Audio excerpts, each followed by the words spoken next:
Hey y'all, no fancy introduction here. Let's get into it.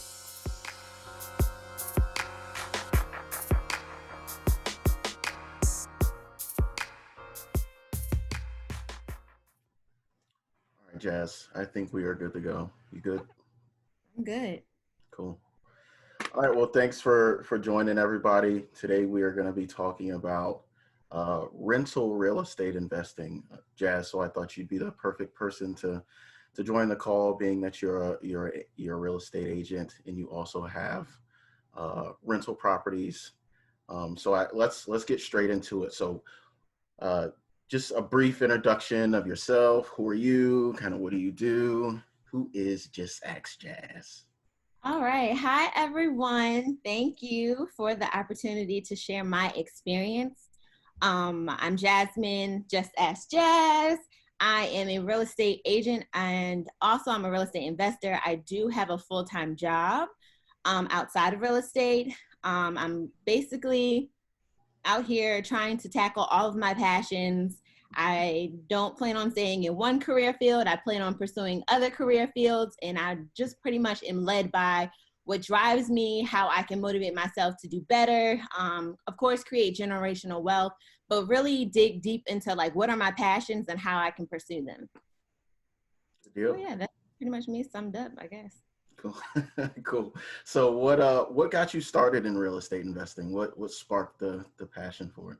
So, okay, so Well, what's let's say real estate in general. What got okay? you started in real estate? So I had moved to Baltimore to take a job opportunity, and I, was up there. I was living with my grandparents, and I was like, "Hey, I want to buy a house up here." So I Googled Googled YouTube, and said, "Hey, how do I buy a house?" Bigger Pockets popped up, and they started talking about real estate investing.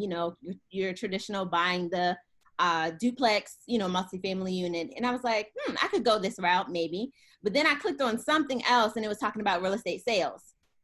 So to make a long story short, I said, hey, I can sell houses. I think that would be fun. I decided that I was going to get my real estate license in Maryland, but God had other plans and brought me back to Virginia. So I said, I still want to sell houses. So I got my Virginia real estate license in November of 2017 while I was in the process of buying my first property with my agent, who was also my mentor, Chat with Pat. So I really appreciate him. He was my agent at the time, and he is still a mentor to me to this day. So that's pretty much how I got into real estate. That's the gist of it. Okay, so you became an agent first and then got your property after you became an agent? So I got my property first, Mm, then I became my agent. So okay. I closed, I got my real estate license, or I took the test and passed the first time, the beginning of November, and then I closed on my house about 3 weeks after that. Okay. So I guess yeah, I did Okay. become an agent first and then buy the rental property. So So so how was the agent process? What'd you have to do to take the test and how long do you have to study and all that stuff? oh, I didn't really study for too long because I took the class, which is about 6 to 8 weeks. Hmm. I took the class and then I took the test right after. Okay. The stuff was fresh in my mind, so I just took the test and I passed. On the first time, you take the test, yeah, Okay. and you get your license, and then you go. You find a brokerage. Cool. Good deal. So you didn't use yourself as your agent when you bought this property. You used No, another agent. no, I Okay. didn't. I used another agent. So Okay. yeah. All right. Good deal. So you want to let's jump into that property. So how'd you find the property? How'd you start looking? Did you Okay. talk to the agent first? All that stuff. All right. So eventually, the reason that I got into real estate just in general is because I didn't want to rent. I rented and then I realized I was just throwing money down the drain. So instead of renting, I said I can buy something and actually live in it. And that was the goal, because of course sometimes we think, oh, when we're working with a real estate agent or we're looking for our first time, not necessarily our first time home, but our forever home. And we don't think besides that. It's like we move into a house and then, oh, if I want another house, I'm going to sell that house and then buy a new one, when there's a totally different route that you can go through. Right. And when you think of real estate investing and people acquiring rental properties, I like to think of myself as more so like a cautious risk taker. So I overanalyze and I overthink a lot. So I like taking things slow, but I do like to take risk. And I know that sounds a little strange. So instead of, so it was better for me in my financial situation. It was better for me mentally to buy something that I could live in and then eventually rent out. And that's the route that I continue and that I want to continue going personally. So, I mean, that's just works for me. I know that a lot of us may hear, get a FHA loan, buy a multifamily unit, house hack, repeat.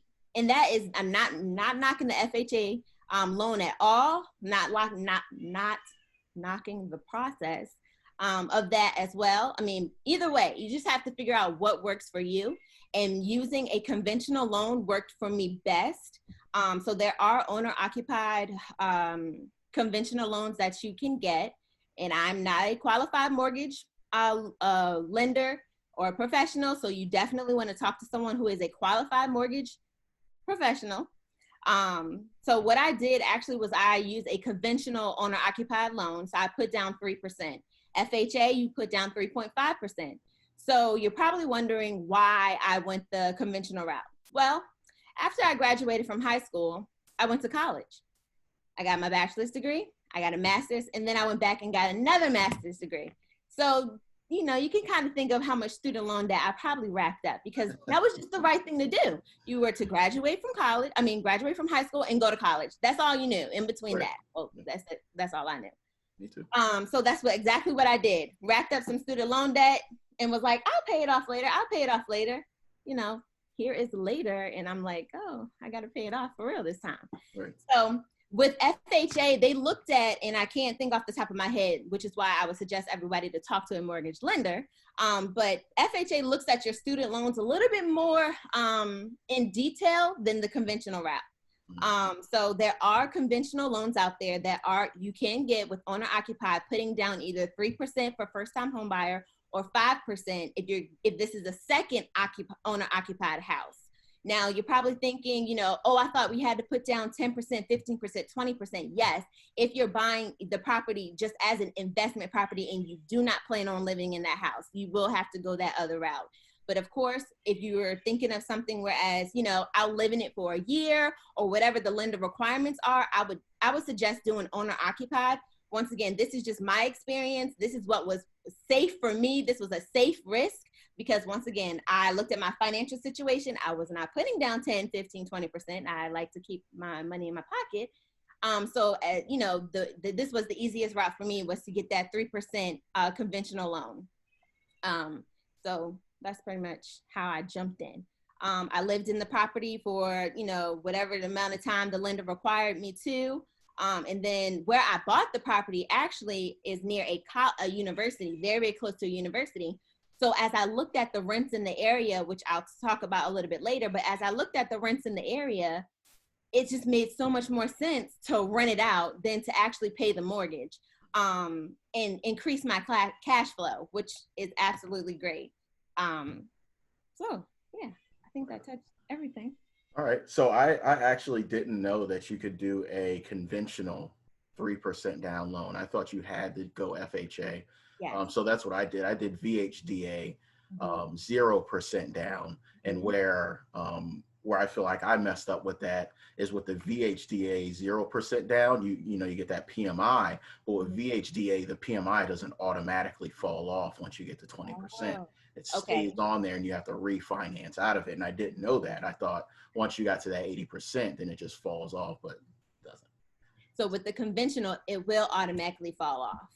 Gotcha. And then there was another thing you said. So if you do go the FHA route, you can only have one FHA loan at a time.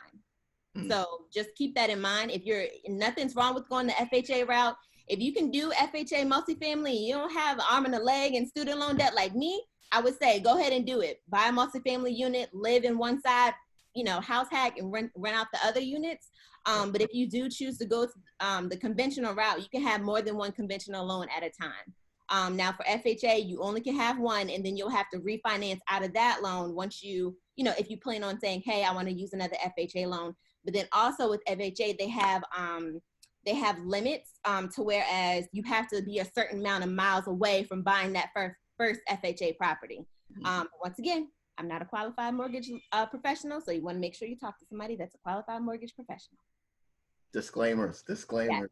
So, and then, sorry, I'm trying to do like the real estate investor hat and then the real estate agent hat. So as a real estate agent, I always tell my clients to actually, can you hear Penelope crying? No? Okay. As a real estate agent, I always tell my clients to talk to your mortgage lender and ask questions. Ask them, you know, if I went a conventional route, how much, you know, percentage do I have to put down? How much closing costs can the seller cover?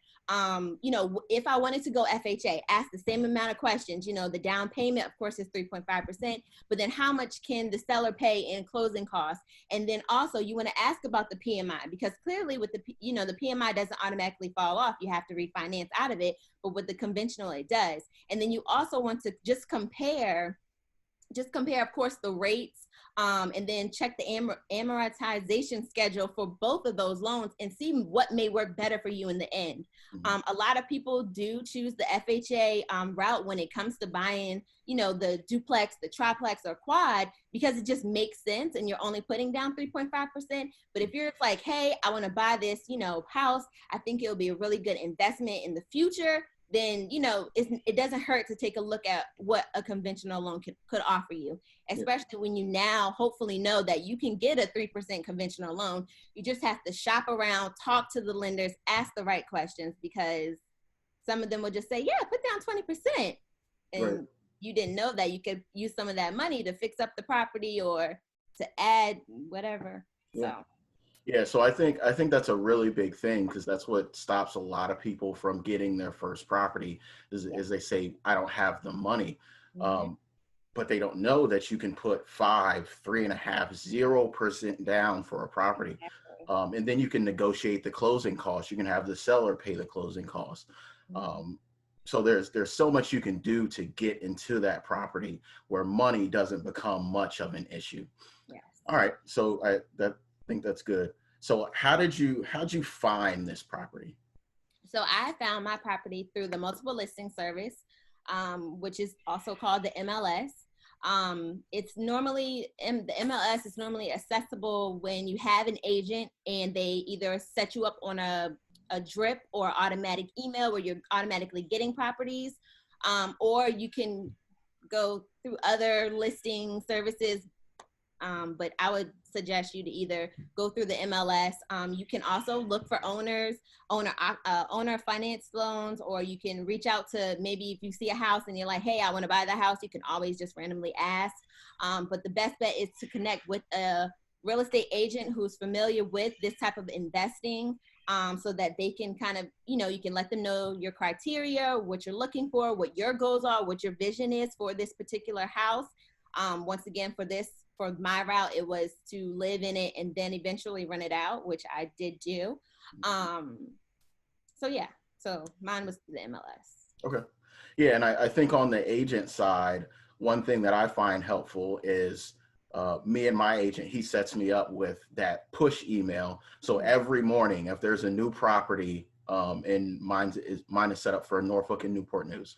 Every morning, if there's a new property, 8 a.m., I get an email that says, hey, these properties are now on the market. So I can go there every morning and say, oh, is this a property I'm looking at, I'm interested in investing in? So I think a good tip for folks is to just go talk to a real estate agent and say, hey, this is what I'm looking for. This is where I'm looking for. This is my price range. Can you just send me properties? Yes. It's that easy. I don't know how we're going to do the chat thing, but I saw it pop up about Zillow. I mean, I'm a real estate agent. Zillow, Redfin, all of them, sometimes their system lags behind. So a house could have already sold by the time, you know, you see that house. So it may say on the system that it's still for sale. Just with my experience, it may say that, you know, clients will send me houses saying, hey, let's check out this house. It says for sale on that particular site, but when I actually look at the MLS, it has already sold. It may have been sold the last 2 or 3 days. Yep. That's actually, that's what happened to me the first time I contacted an agent.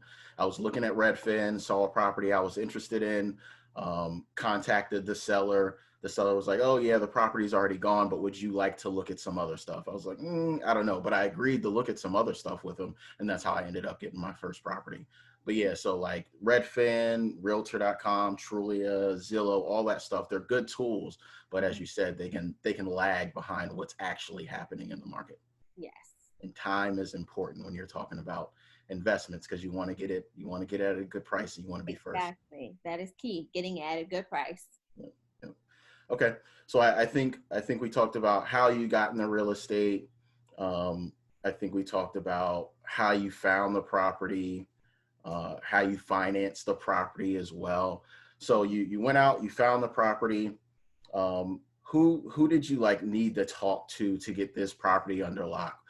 So you were working with your agent. How did you find a lender? How'd you go about finding the finance for it? So normally agents, if you're just like, hey, I want to buy a house or I want to start the process, you normally automatically go straight to an agent. And then the agent normally works with a team of individuals. So the team of individuals could be the lenders, of course, because you always want to be pre-approved first. So they have lenders, they have contractors that they know, they have home inspectors that they know, they work with title companies, insurance agencies, home warranty companies. So they pretty much have their own little network that they kind of just automatically use those vendors because maybe they've built relationships with them and they treated their past clients really, really well. So I use the same vendors pretty much for my clients because I have working relationships with everyone. They answer my emails in a timely manner. They treat my clients well. So I like to kind of stick with the same vendors that I use. And that's exactly what I did when I was working with my agent. He had a couple of lenders for me to choose from. I got my pre-approvals done with, I think, 2 or 3 lenders because it's also important to shop around. They were sending me stuff, my pre-approvals. They were, sharing the rates with me. They were sharing, oh, we have, 3% or this. And so what happened was the lender actually had a conversation and she said, hey, Jasmine, your student loan, FHA is looking at your student loans like, you're crazy and you want to buy a house. So I think it would be better for you to go the conventional route. And I said, well, perfect. Because somebody would have just said, okay, you qualify for $2 with FHA. And then you're sitting there like, I can't buy a house. Yeah. And then that's where it stops. Yeah. But no, you have to find a way. So when she introduced the conventional route, because I didn't know I could buy a house 3%, I didn't even know.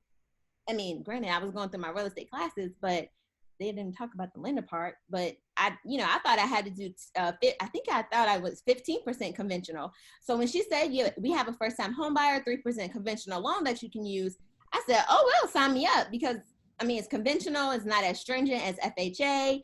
FHA nitpicks over a lot of stuff. So it was just like, 3% conventional was perfect for me. And then also the house that I bought needed some fixing up. So I had to like paint, carpet. I had a large window that the contractor had to, I don't know the right contracting terms, but, bring up the siding so that they cut the window in half because it was rotted and water was getting through. So, FHA wouldn't have approved that before I bought the house. Right. So, the conventional route was definitely better. Okay. All right. So I think that's another great tip is you go to the lender and get a pre-approval to figure out how much house you can even afford. So then when you're going out with your agent to look at properties, if this house is $200,000 and I'm only pre-approved for $150,000, either I'm going to have to get it for $150,000 or I got to go look for a different house. So I think that pre-approval tip is great. And one of the reasons I love real estate is because you work with professionals.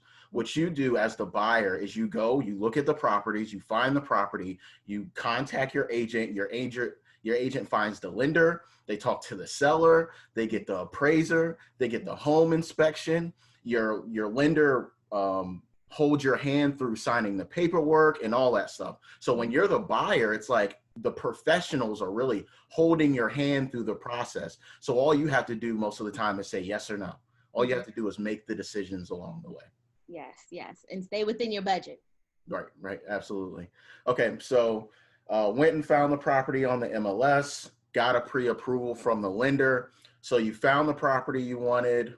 I'm assuming your agent went to talk to the seller. So what's that process like once you found the property you're interested in buying? What are the steps after that? Like the appraisal, the home inspection, that stuff. All right. So you find the house that you want that's within your budget. I like to make sure, and I'm gonna just back up for a quick second when it goes to the pre-approval. On your pre-approval, the lender will say your mortgage is this amount, your down payment is this amount, and your monthly mortgage will be this amount.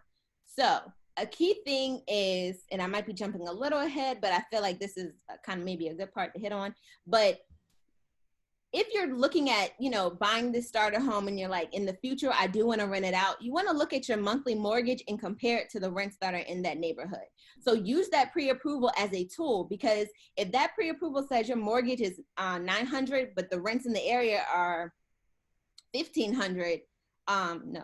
Actually, if the rents in the area are $650 in that area, but your mortgage is $900, 9 times out of 10, you're only going to be able to rent your house for around $650, $700, because that's just what the market is calling it. But if it's your pre-approval is for a $900 monthly mortgage and the rents are $1,500, you're in the clear. If you can see, your $1,500 minus the $900, that's your cash flow. So use your pre-approval as a tool, and that's very key in finding the property, because that'll help you stay within that budget that you want to be in. So fast forward a little bit. The process. So after you get pre-approved, you start, home shopping, you start house hunting with your agent, you'll shop and compare the houses. And after that, you put in an offer. So you'll say, hey, I want to put in an offer for this amount. Your agent will say, okay, let's get some closing costs covered. You'll discuss what amount of closing costs can be covered, and you'll submit the offer to the seller, to the seller's agent. And that's all done through your real estate agent. So your agent is literally drafting the paperwork for you, talking with the listing agent. You don't have to go to the house. You don't have to talk to the seller. You're talking to your agent. The seller is talking to their agent, and the agents are talking to one another. And that's pretty much how the deal goes. If you have specific questions about the property, you'll ask your agent, and your agent will take it over to the seller's agent, and the seller's agent will talk to the seller. So you don't have to worry about trying to meet with the seller. You don't have to worry about going to house trying to catch them or whatever. Your agent will pretty much do everything for you. So after your agent submits the offer, you pretty much wait for the seller to say, yes, I will approve. I agree to the contract terms. They may say, no, I don't agree, and walk away. Or they may counter offer and say, hey, maybe instead of, maybe instead of this sales price, can you do a different sales price, and I'll increase your closing costs? Or they'll say, yes, we'll do the sales price, but we can't give you 3% closing costs. I only can do 1% because maybe they're trying to buy another house, or maybe they have some, crazy financial situation that they want to make sure they're okay to even sell their house, and walk away with a little bit of something. So you have to really know what the seller's motivation is behind why they're selling their house, which your agent can, talk to the listing agent or the seller's agent and kind of figure out what's their motivation. So after you submit the offer, and let's just say, yes, they accept your offer. So you have your offer. Now it's a ratified contract. So now you're under contract, which means that you're literally bound to this contract. You're going to give your earnest money deposit, which basically means that you're good to go. Like, okay, this is my commitment. This is my, let's say it's $500. This is my $500 commitment, saying that I am going to be, going through this process. Now, you're probably wondering, well, why do I have give $500 up front? Well, the $500 will be deducted from any of your closing costs at closing. So your closing costs may include your down payment, and then any additional lender fees, title company fees, maybe the agencies that you're working for, they may have a buyer representation fee or admin fee. So that is deducted at closing, and that can definitely be covered in a home buying workshop. But just for this process, I want to kind of keep it a little short. So after you give them your EMD and you're under contract, you schedule the home inspection, and you'll get a qualified home inspector to come out there and inspect the house. They'll inspect the structure of the house. They'll do the plumbing. They'll check the plumbing. If you have a crawl space, they'll go underneath the crawl space. They'll check the electrical. They'll, check all of the outlets in the house. They check the windows, make sure the windows are good. They check to see if there's any rot. And you also, if you have an FHA loan, you'll get a termite inspection or moisture inspection to see if there's any damage. So hopefully you come back, the home inspection comes back good, your termite letters come back clear, and maybe in the home inspection it says, let's think of a home inspection item. What's a home inspection item off the top of my head? Termites. Well, that's a. No, we're not talking about termites. Your termite letter is clear. For the home inspection. Roof, hole in the roof, something. I don't know. I'm trying to give some difficult ones. Okay, no, this is the home inspection item. The HVAC system is old. So you say, oh, the HVAC system is old. What can we do about this? And then, of course, the buyer's probably, you as a buyer, like, oh, we can shave off some sales price. Let's shave off the sale price. And the agent's like, whoa, let's wait a minute. Let's negotiate here. So then you can say, okay, what can we do since we know that the HVAC is a little old? So the agent can say, hey, we can request that, it be replaced. We can request that, it'll be serviced and cleaned, and you provide documentation that it has been serviced and cleaned and that it's good to go, so that when you get that home warranty, you can call your home warranty company if anything happens. So you'll go through the negotiations of that. Fast forward a little bit, everything's good with the home inspection. You move forward, you agree to the home inspection items. If you don't care and you want to move forward without the seller repairing anything, you'll just keep going through the process. Whew. So once after the home inspection is done and the seller and the buyer have agreed to any terms of the repairs, you'll say, okay, I'm still okay to move forward. Your agent will order will have the lender order the appraisal. So the lender orders the appraisal, and that is an expense to the buyer that has to be paid, and that's normally, I think, between $250 to $400 depending on your lender. So of course, when you're talking with lenders, you want to ask them, how much are your appraisal fees? The appraisal will come out, and basically the appraisal will come out and they'll look at the house, they'll look at the condition of the home, and then they'll check like properties and say, okay, yes, this house, it appraises for the sales price. If the house does not appraise for that sales price, then there you go back to the negotiation table. Or let's say the house appraises for $150 and your offer is for $152. So then you can either come out of pocket that $2,000, or you can negotiate back to the seller and say, hey, I only want to pay $150 because that's what it appraised for. And then the seller will say, maybe we can do that, but I'm not paying X amount of your closing costs, or I'm not getting that $2,000 HVAC unit repaired. And then you'll have to figure out if that's what if that's the route you want to go. So let's say the appraisal comes back, it appraises for what you're buying it for. Pretty much it's smooth sailing from there. Then you go to closing. You sign $1 million paperwork. You sign your life away. You get, record the deed. Right. You get the keys. Okay. All right. So just to sum it up. So you find the home that you want.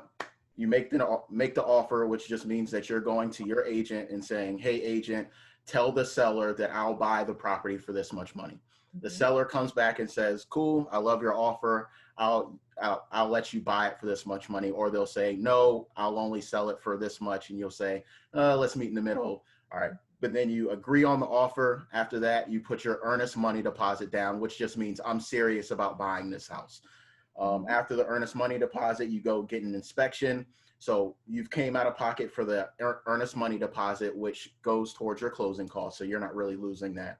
And then you're coming out of pocket for your inspection as well. The inspection is just a professional going through and saying, this looks bad, this looks bad, this looks good, you should probably get this replaced, et cetera, et cetera. After the inspection, you can further negotiate with the seller and say, I want the toilet fixed, I want the roof fixed, I want the HVAC fixed. And the seller is going to say, I'm not fixing anything, you buy the house or you walk away. All right, so y'all figure out what the seller is going to fix, what they're not going to fix, if you're going to adjust the price or anything. After that, you go get the appraisal, which just means I'm going to send a professional out there to see what the house is actually worth. compared to the other houses in the neighborhood. After the appraisal goes, then you go to closing, sign your life away, get the keys. Yes. Cool. So I think a good tip there might be the EMD is usually refundable. So if you go do the home inspection and there's like fire damage in a room that you didn't see before and you want to walk away from the deal, you can walk away from the deal and get your money back, right?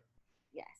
Cool. Yes, Cool. yes, yes. All right. So we bought the property. We've got the keys. Now, how do I find somebody to rent to? Okay. So I use Zillow Rentals because it's free to me. It's free for your first listing. So if you have multiple properties, of course, they'll charge you, but I just use Zillow because, of course, for some reason, everybody's go-to is to Zillow. So why not take advantage of Zillow Rentals? So I use Zillow Rentals, and then I use Cozy Co software to do all my background checks, my application, my credit checks, and everything else to determine if tenants are eligible for my property. Okay. You can use Facebook. Facebook is the Facebook Marketplace. You can use Facebook. You can share just within your circle, depending on what type of property you bought or where your property is located. Like, for instance, my full-time job, I have a lot of interns. So I'm always like, hey, if you have friends that need places to live, apply, I have a rental property. If they need, whatever, fill out the application, go through the process, share it within your network. Post it on Facebook, post it on social media, hiding the fact that you have a rental property. You don't have to hide the fact that you have a rental property. Just, you don't know who's going to apply. So you might as well use the free marketing sources. Okay, cool. So you mentioned background check. How does that work? What are you looking for? Are you looking at credit scores so so I look at the background check, of course. Just make sure you review all landlord-tenant laws. Make sure you know the fair housing laws. I'm not going to get into all of that. So make sure you just review the laws, fair housing and equal opportunity laws, everything before you move forward. So everything I do is based off the landlord-tenant laws and fair housing. That's that. So with the credit check, of course, it depends on the landlord. So of course, my rental property is close to college, is in a college town or college area, if you will. So I'm not expecting their credit to be 800, maybe not even 700. Maybe they might not have credit. So I'm just looking for a stable income. And sometimes I may decide if I want their parents to sign something or not. Normally I don't, but I do have a conversation with them, and they also list their parents as emergency contacts. So if anything happens, I'm able to get in touch with them, which I haven't had an issue with. But I invite their parents to come to the lease signing so I can talk with their parents at the same time. So everybody is hearing the same thing come out of my mouth at one time. And their parents can ask me as million questions as they want, but I also make it very clear that the parent is not living in the house. So I'm talking with your child, but I want you to understand everything that I'm telling your child, and feel free to ask questions that your child may not ask. So yes, but everything, all my background checks and everything, FHEO, which is Fair Housing Equal Opportunity, and then the Landlord Tenant Acts. Please know those things before you pursue rental properties. Absolutely. And I think that's a great point. There's always a way to mitigate your risk. So if you're renting to a college student that doesn't have credit or doesn't have a good credit or doesn't have a lot of credit history, you can have their parents co-sign on the lease. So if the student doesn't pay, then their parents are also on the hook for that. Yeah. Or you can have them as a guarantor. Yeah. Like yeah. So I think with the guarantor, and you probably know this a little bit, but I think with the guarantor, it still gives them some kind of financial responsibility, but it doesn't necessarily mean that they can have a key to the house. Right. So if they're co-signing on the lease, they might think they get a key. Right. But as if they're just the guarantor, then it's kind of like, okay, yes, you're just, for backup, they're not paying their financial responsibilities. I can come after you. Yep. Okay. So what about the lease? Do you use your own lease, or do you use a template from somewhere? So I use a template. So actually, Bigger Pockets has been a huge resource for me throughout this entire real estate sales and real estate investing journey. They actually created landlord documents for each state. So a lawyer has reviewed them. Now, of course, if you want to mitigate your a risk, like Kim said, have your own lawyer, a landlord lawyer, take a look at it. You can have certain cities, they have landlord like advisors or someone that you can just talk to if you have questions. You can have them take a look at it. Get to know like the landlords or the property management companies that are in your area. Go to local meetups, connect with people who are doing something similar to that you're doing, and share resources. Ask them questions. Ask them to take a look at something. But of course, if you always want to make sure your T's are crossed and your I's are dotted, talk to a lawyer. Cool. All right, so got the property. We've now found renters. How does let's talk about management a little bit. So you find the renters, they move in. Do you manage your properties yourself? So from start to finish, I manage the entire thing. And then some property management companies will find your tenants. They will do the lease and everything. So if you're interested in going this route and you want to be strictly hands off, they'll find the tenants for you. They'll market the property. So you don't have to worry about putting it on Zillow. You don't have to worry about marketing on Facebook Marketplace. You can literally have someone else do everything from start to finish. I prefer to do everything from start to finish because one of my goals in the future is to have a property management company. So I'd rather learn the ropes myself and then have a company that will oversee my rental properties and then everybody else who wants to invest with Just Ask Jazz rental properties as well. So that's eventually, what my goal is. But if this is something that, maybe you have some extra time on your hair and you're like, hey, I'll try to, manage this rental property for a year, go for it. Just know the landlord tenant laws, know the FHEO regulations and everything. Make sure you do your research. That's all I can say. Yeah, absolutely. So I started managing my duplex because I was living next door, so it wasn't really tough, and we had a really good tenant that we inherited. But after we moved out of the property, I got a property management company. So they charge me 7% of the rents every month. Okay. They handle all the maintenance, they handle the payments, so they just send me the money on a monthly basis. Some of them will charge you to, like you said, to source the tenant and put the tenant in the property. So I want to say mine charged me half of the first month's rent to find a tenant, get the lease put together and all that stuff. So you can manage the property yourself, or you can outsource it to a property management company. But if you outsource it, it's going to cost you a little bit of change for the convenience. Exactly. And of course, if you run the numbers correctly and it doesn't affect your cash flow too much, then I would say go for it. I know from just the real estate investing webinars that I've watched or the groups that I've been in, I think they to whereas, what is it? They want $150 to $200. They want something between $150 to $200 a door. Just know that that's your cash flow. So that's after you've paid the mortgage. So if the rental property management company is charging you, 7%, make sure you incorporate that 7% out of it. Also, what are your capital expenses? Are you putting money away just in case that water heater does go out?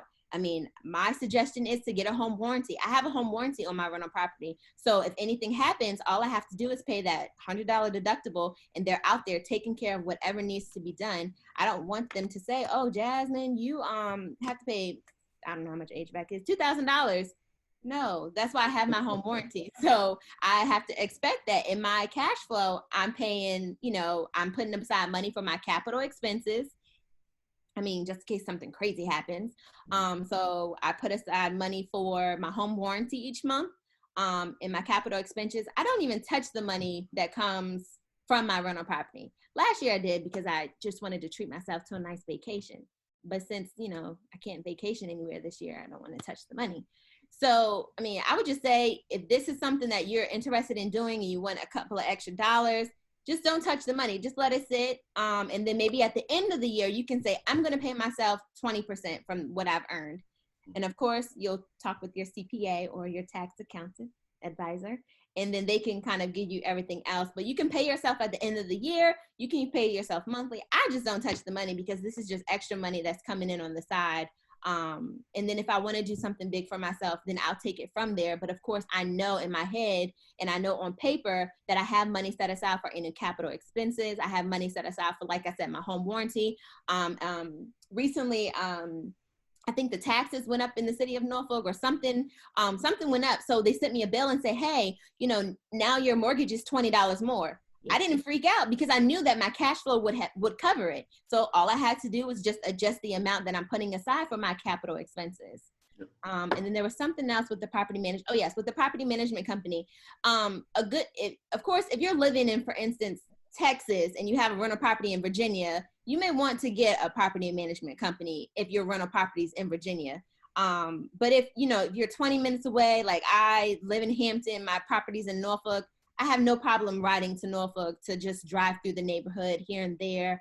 I honestly, if I continue to buy in the 757, which I will because I don't really have intentions on leaving anytime soon. And I plan on acquiring all my rental properties by living in them first for, the set amount of time and then moving, because I just rather buy below market, fix up, paint, fix the floorings, do whatever, buy low, and then eventually, rent those out. My process or my experience is different from, of course, many others. One, because I'm actually living in the properties. And then two, I have a full-time job. I have other side hustles. This is a slow and steady process for me. I know that this is creating generational wealth for me. So it's not anything to whereas I'm stressing to, have rental properties to pay for some expense. This is more so long-term, something that I want to build over time. So I will probably, I don't want to ever put down 20%. Right. Yeah. Thanks. Thanks. Okay. So I think something we've mentioned a couple times is cash flow. So I just want to break down cash flow for folks. So really one of the basic reasons you get a rental property is to get cash flow, and that means get profit coming to you for renting somebody. So let's say you go and you get a property and your mortgage is $1,000. But then you go and you look to see what other houses similar to yours or other properties similar to yours are renting in the area. And you find 4 properties and they're renting for $1,600, $1,500, $1,800, and $1,700. But your house is nicer than all of those. So you go out and you get some tenants and you rent the property to them for $1,800. Your mortgage is $1,000. So the difference between that is your cash flow, or $800. But what happens is there's that $800, but then if you have a property management company, you might be paying them $100. So instead of $800 in cash flow, you're only getting $700 at the end of the day. You might have maintenance. It's not always going to be a bright and sunny month, right? You might have a plumbing bill, or you might have to replace some flooring, or something might happen. So you want to put money aside in cash reserves just in case you have maintenance, or you got to replace the roof, or vacancy. So your house always isn't going to be rented. So if you're making $700 a month cash flow, you want to make sure that you have enough money set to the side. So if your tenant moves out and it takes you a month or two to find another tenant, that you have the money to pay your mortgage in the meantime. So cash flow is really the difference between what you're getting in rents and then all your expenses. So mortgage, maintenance, capital improvements, which is like big stuff like roofs, HVAC, heating, full plumbing repairs, stuff like that. Vacancy cost. So I thought it was important that we kind of broke down cash flow, because that's what you're really looking for. Yeah. You're looking for a property that's gonna make you money on a monthly basis. So if your mortgage is $1,000 and your rent is $1,200, you're probably not going to make much cash flow, because you're going to have some maintenance, you're going to have some vacancy. If you get a property management company, that's going to eat away at your cash flow. So you just want to make sure you have enough cushion between your rents and your cash flow to make sure that you're actually making money every month. So in a couple of things I want to hit on. So when it comes to cash flow, using, first living in the property will definitely help that, because like I said, I'm looking for properties that need work. I mean, I don't need it to be fully gutted or fully rehabbed, but it needs work so the seller isn't selling at the market. So therefore, I do have that larger gap when it comes to cash flow, and it's not just $200 per door, because I mean, if something was to happen, how much, the water heater goes out and you don't have a home warranty, $200 over, okay, you're gonna have to do some math. $200 over 12 months is what? GP, how am I supposed to know that? You said how much? 200 over 12 I'm using the is 2,400. 2,400. So 2,400. So that means you're getting $2,400 in cash flow. If your water heater goes out and your water heater costs $2,000, that means you've only made $400 for the year. So you really want to think about that as you're buying. So think about it right now. If you're a homeowner, if you were to move tomorrow or to move within the next month, or if you're planning on moving, would you be able to rent your house out for a decent amount to cover your cash flow? You have to think about that. And that's when I work with a lot of home buyers and things like that. I have honest conversations with them because I'm like, what if you decide to, I want to move to, I don't know why Texas keeps popping in my head, but I want to move to Texas in a year. What if you don't want to sell your house? Or what if you can't sell your house? Will you be able to rent it? Right. Those are the questions that you have to ask. Something else when you're talking about maintenance. So another thing that did not deter me from managing my own property is because when it comes to maintenance, I can literally just ask my father. So that was the thing. I knew that if something broke, I could call him and he could go over there and get it done because my dad does stuff like this. So that was something, that was peace of mind. I told you all, I'm a very cautious risk taker. So I had to analyze everything. If maintenance was to happen, if I needed something maintenance wise, who can I call? I can just call my dad. He can get it done. Or my dad knows contractors that can get it done. So that was kind of something where I was just like, that wasn't a major thing for me because a lot of people, even throughout the home buying process, because you're coming from an apartment where you can call the maintenance man, you can literally just call the rental office and say, hey, send maintenance up. When you buy a house, it's not like that. You literally have to say, Google, plumbers in the area, handymen in the area, if you don't have the connections already. So because I had certain connections, it was kind of like peace of mind, like, okay, I'm going to go out here. If I know, something needs to be painted, I can call my dad. I actually, went to the rental house when I was in the process of it being rented this year. I bought some like these floors. I easily just popped in a couple of floors myself. And I actually want to learn how to do stuff like that. So that's another reason why I decided that, hey, this is the better route for me because I can buy the house, I can live in it, I can fix it up, do whatever. And then eventually when I'm ready to move on, I can rent it out. Yeah. How much time do you think you spend managing your property? I would say about 5 hours a month. A month. Right. So I'll do I'll do my ride bys. I'll text, the residents, the tenants that live there just to say, hey, just checking in, you everything good. I ride past the property to make sure the property is still standing there. I check in with the neighbors that are over there just to say, hey, because sometimes they'll let me know what's going on. I mean, I haven't had any real issues, but they'll say, hey, we noticed this, or, they just want to have conversation with me. I make sure that the neighbors have my phone number just in case anything is to happen. And the only time I would say I would spend the most time at the property is if I want to go out when the landscaper is there or if a contractor is out there, because I want to know exactly what he or she is doing, why they're doing it. I ask a lot of questions. So if somebody says, oh, we have to repair the rot trim, what is rot trim? Why do we have to repair the trim? What needs to be protected? Oh, it's to make sure, the bugs don't get in, the squirrels don't get in your house, rodents. Let's see, what else? Oh yes, scheduling and showing the rental property, that takes time, of course. Answering random phone calls from people. Hey, your house, I saw this on Zillow. Okay, like you got to go through that process. I have to rearrange my schedule so that I can make sure I'm showing the houses when they're available and when I'm available. Like I said, I have a full-time job, so I still have to go to work. I still have to, work with my other clients and my other side gigs that I have. So about 5 hours a month. That is not bad at all. I spend more than 5 hours a month watching flip this house. So all right. So okay.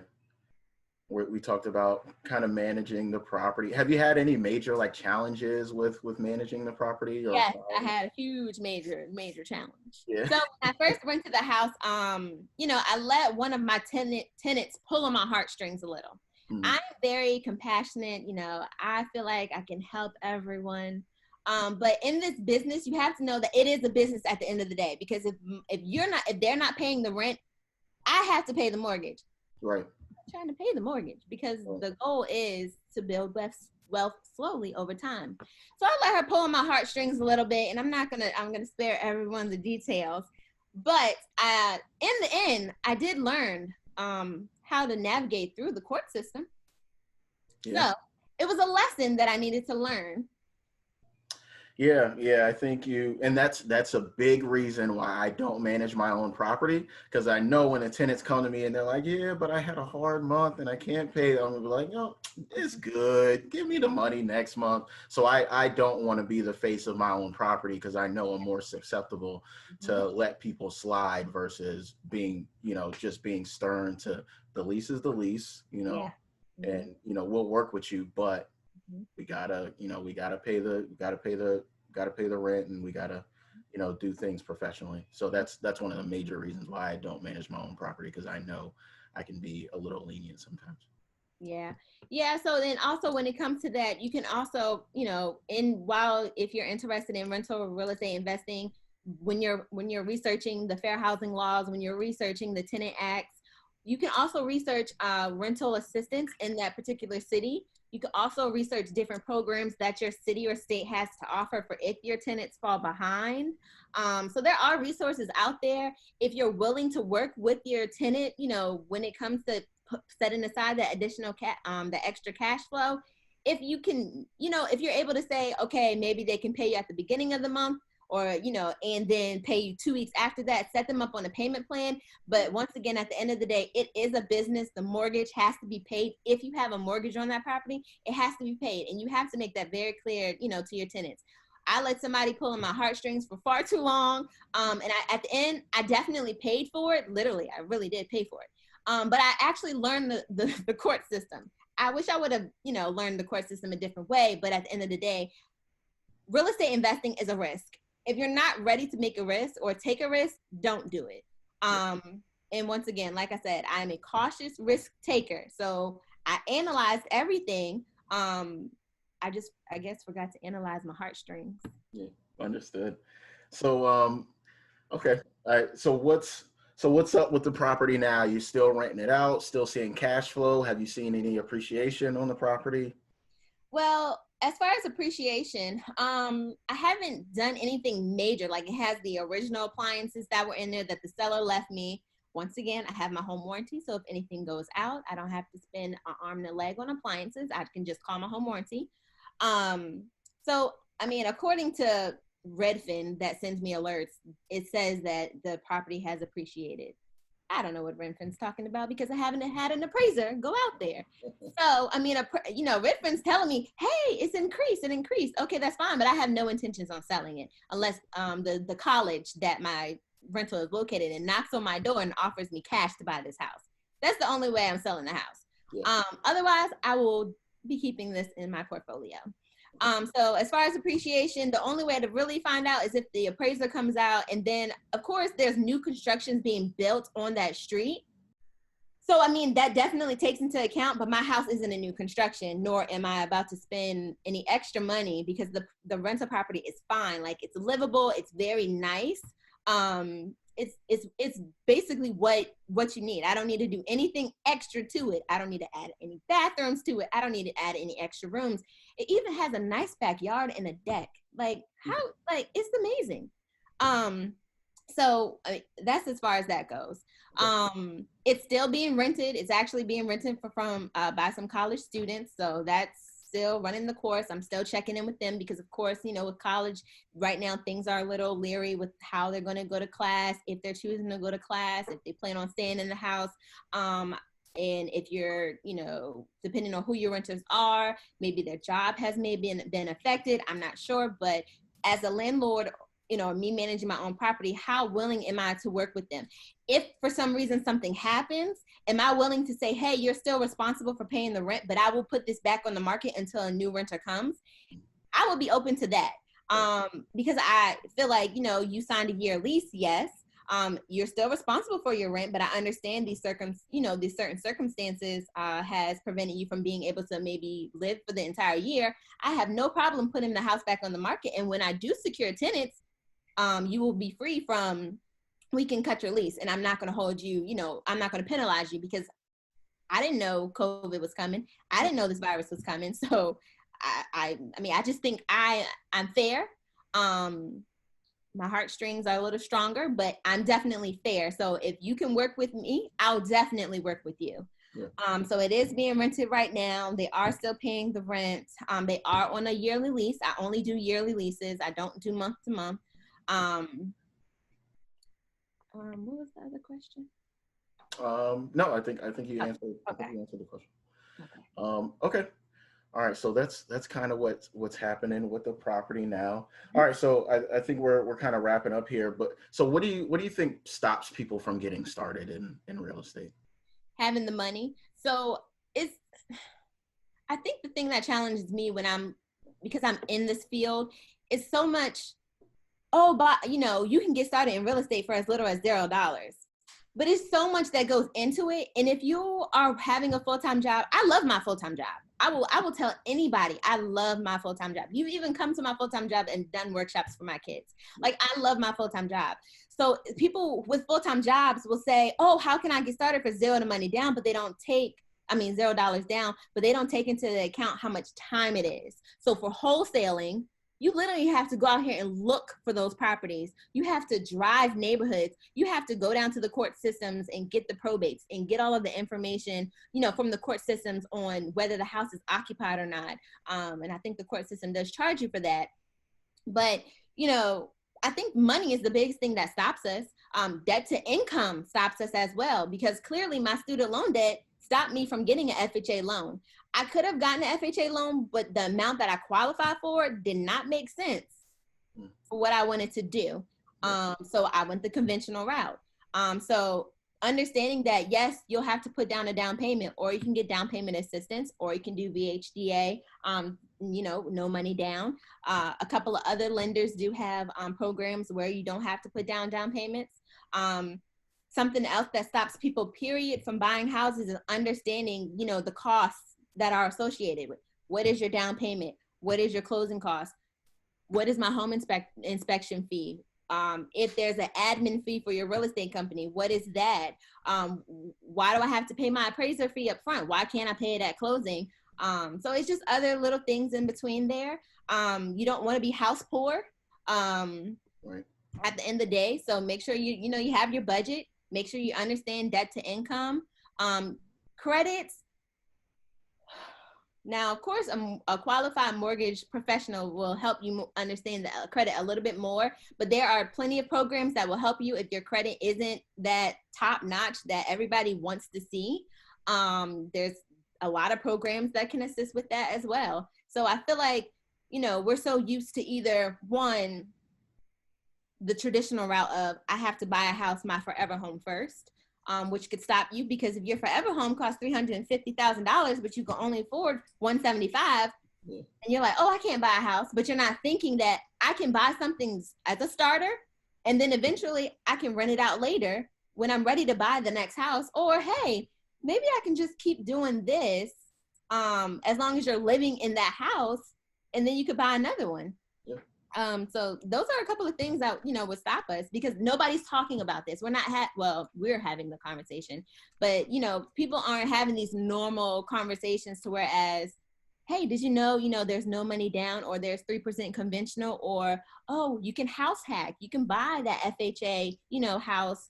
You can use the FHA loan to buy a multifamily property. You don't need 20%, to put down. There is a 3% conventional loan. Yeah. So how do people find somebody like you, an investor savvy real estate agent? Ooh, that's a good question. Just check your network. Ask questions. I found my agent, how did I find my agent? I think on social media, and I just knew I wanted to work with someone that looked like me, that knew what they were doing, and I felt like I could reach out to him and ask any question that I wanted, and I didn't care if the question sounded stupid. Yeah. I didn't care because I didn't know. And a lot of people are afraid to ask questions because we'll feel judged. We're afraid to ask questions because some people will look at us like, oh, you should know this. When the truth is, we don't know. And sometimes you don't ask questions that you don't know. I mean, of course, you can't ask a question that you don't know because you don't know to ask that question. So to have somebody just kind of be able to just share their experience with you, to kind of just give you the ins and outs, like there is a 3% conventional loan that you should shop around for lenders. I'm not afraid to tell you, like, hey, shop around for lenders. They offer different products. Ask them about their products. So yeah, other than that, you can, research. I don't really suggest you Google real savvy investor friendly agents, because I don't think much will pop up but articles. But you want to, hold on, wait, I wrote this down. Oh, okay. You want to find out if, if there's a patient individual. Once again, are they answering your questions? Are they, are they having real conversations with you? Do they know what the rents look like in that area? What type, do they invest? I mean, they don't have to invest in real estate, but have they worked with investors? What type of investing experience do they have, if any? Do they own a home? Those are kind of questions that I ask, that I was asking in the beginning. And then, do they understand your vision? Can you just sit down and have a conversation with them and say, hey, my vision is to do X, Y, and Z. And this is the route that I want to go. Or are they pushing that forever home on you? Because once again, it's about you, not them. Right. No, I think those are some of the key questions. Is, do you invest in real estate yourself, or do you work with investors? Like, what's your experience with investors? And then on that comfort side, so I think we share the same agent. So I'll give him a shout out, a chat with Pat. So when I started working with Pat, he made me feel so comfortable and gave me so much confidence that his team was a good team to work with, that he works with a bunch of investors. So you got to find an agent that has some experience doing the thing that you want to do, and that also makes you feel comfortable to ask those types of questions. Absolutely. I still will hit Pat with a question. I'm telling you, I will text him in a heartbeat. Yeah. I have no problem asking Pat any kind of question. I'm like, Pat, this question maybe sound crazy, but can you help me? Right. I don't understand this. Or what does this mean? And it may be even a contractor term. I mean, I try to, research stuff, because people, of course, me being a female, some people will just say whatever. And then I'll be like, what does that mean? And then I'll just be like, Pat, he said this, what does this mean? And he will respond quickly. So definitely, if, ask the agent, do they invest? What's their experience with investors? Those are great questions to ask. Yes. Yeah, absolutely. All right. So where do people find you? Where can they chat with you and get some more information, follow you, all that stuff?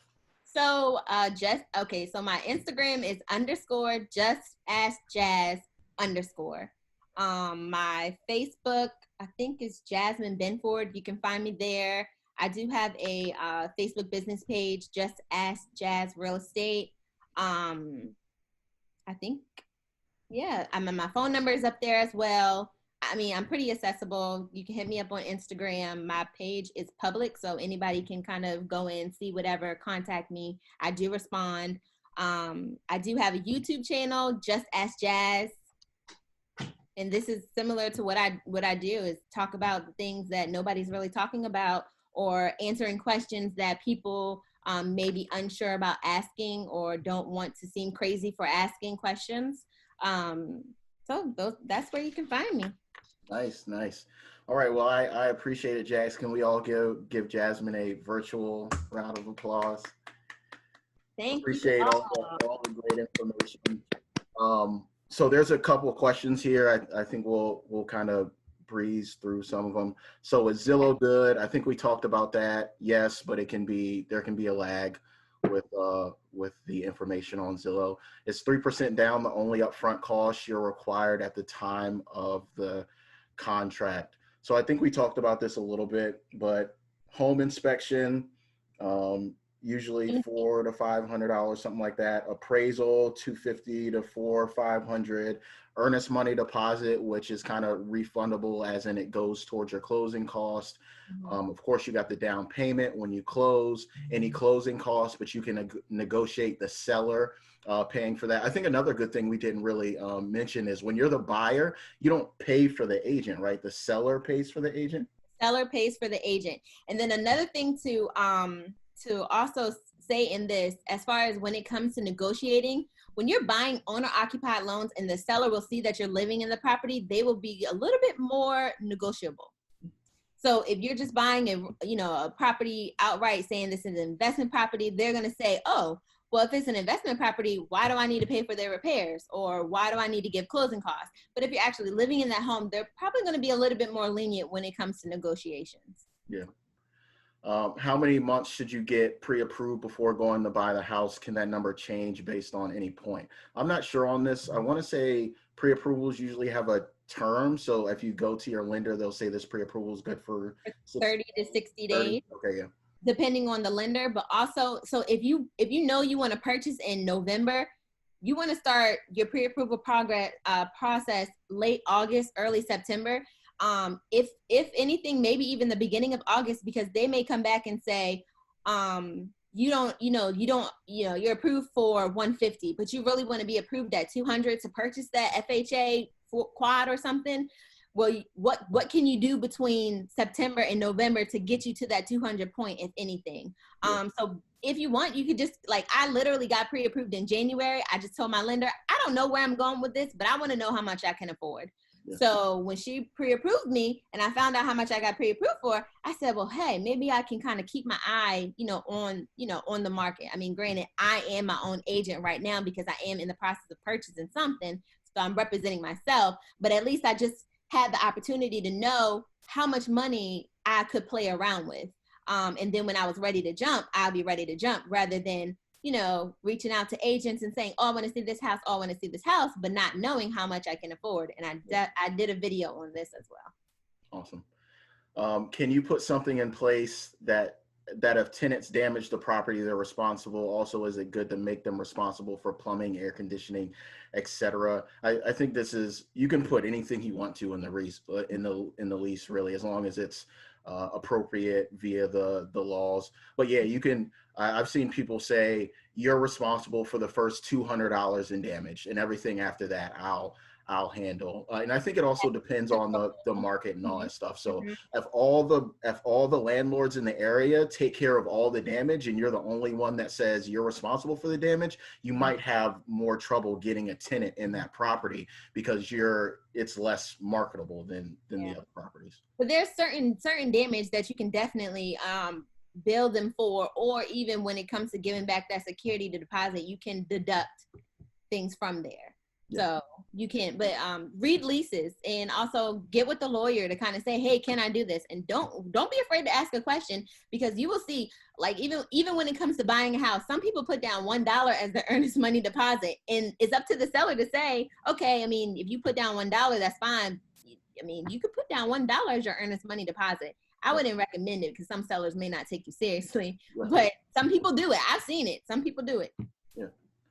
All right. And I think the last question is, any experience with purchasing homes with other people's money? Maybe you could talk about what you are looking to do. So I don't have experience purchasing homes with other people's money.